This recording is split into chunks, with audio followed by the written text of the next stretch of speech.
It all started in 1934 when the Queen was just 8 years old.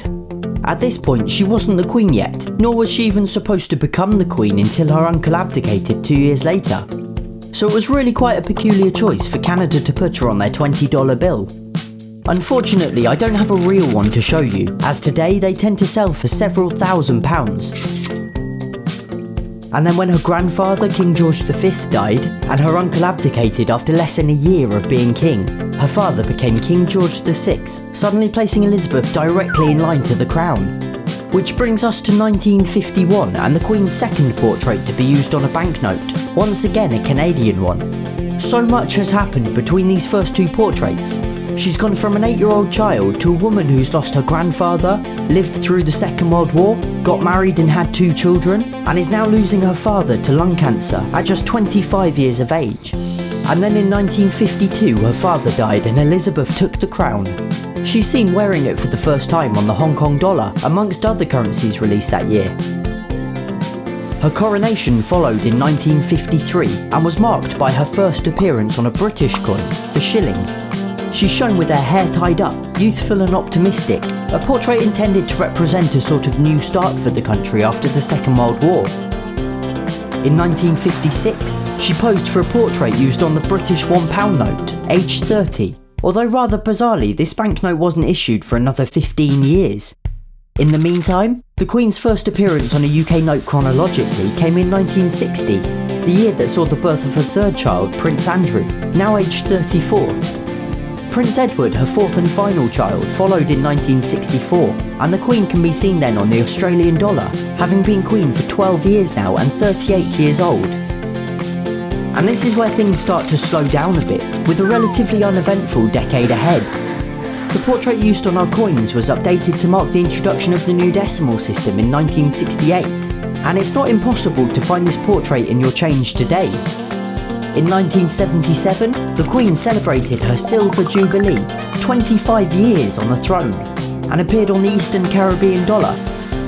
This was also the year that she became a grandmother for the first time, aged 51. Prince Charles married Diana 4 years later in 1981, and together they had Prince William the following year, and then Prince Harry 2 years after that in 1984. The Queen's portrait from this year can be seen on a number of currencies, including the Canadian dollar and the Australian dollar, a portrait that remains in use on Australia's futuristic banknotes of today. And the next year, aged 59, she posed for the portrait that we use on our British banknotes today, as well as for another British coin. She'd now reigned for a third of a century, was a mother and a grandmother, and opinion of the royal family was at an all-time high. She's even sort of smiling on the New Zealand dollar from that time. But everything bad just seemed to happen at once in 1992. First of all, Prince Andrew and Princess Anne both split from their spouses, and then an all-telling biography detailing Charles and Diana's unhappy marriage was published, followed by tapes revealing Charles's affair. The couple then separated later that year. And to top it all off, there was a catastrophic fire at Windsor Castle leading to extensive damage. The Fiji $2 note sees the Queen aged 66, and oblivious to what that year would entail. She even went as far as to call 1992 her Annus Horribilis, Latin for horrible year. And things only seemed to get worse when in 1996, Charles and Diana officially divorced, and a year later, Princess Diana died in a car crash. At 72 came her fourth British Queen portrait in 1998. And then her last portrait of the millennium in 1999, used on another Fiji $2 bill. 2002 was yet another bad year for the Queen. Although she celebrated her Golden Jubilee, 50 years on the throne, now 76, her only sibling, Princess Margaret, died in February, followed by her mother in March, leaving Queen and country in mourning. Once again, things got relatively uneventful here, but I'm sure it came as a welcome relief for the Queen. From here onwards, it would just be weddings and great-grandchildren. In 2005, Prince Charles married Camilla in a low-key ceremony. And then in 2011, Prince William married Kate Middleton in a more traditional royal wedding, and the Queen featured on both the New Zealand and Canadian $20 notes, now 85. In 2012, she celebrated her Diamond Jubilee, 60 years of being Queen.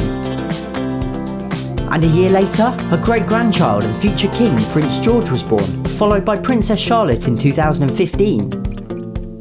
Which brings us to a most recent portrait, seen on the British coins of today, 89 years old. And that's pretty much it for the time being. 2018 saw 2 more royal weddings and another great-grandchild, but no new banknotes. And at 92, hopefully there's still a few more to go. Regardless, the Queen is incredibly unique to have had her life documented in such a thorough and wonderful way.